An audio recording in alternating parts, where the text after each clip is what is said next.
wholesome memories.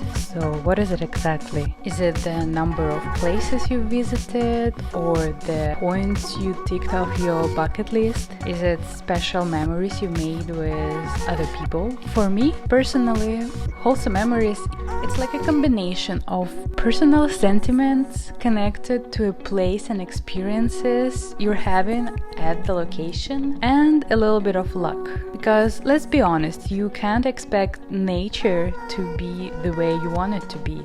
You can't expect your adventure somewhere to be filled with sunny days or gloomy days, or if there are fires in the forest, in the mountains, you can't expect the haze to just lift and show you all the mountain peaks. You gotta deal with the situation at hand, right? It doesn't matter how well you planned your itinerary. There are just things that out of our control, but that's when the magic happens. This is exactly what makes a memory wholesome. This special formula of your personal impression and emotional connection to a place, a little bit of luck and unpredictability. This is a formula that makes trips special specifically for you, because no adventure is the same. And in this video I just decided to be a little nostalgic and share my own special memories that made my trip so wholesome. So I guess buckle up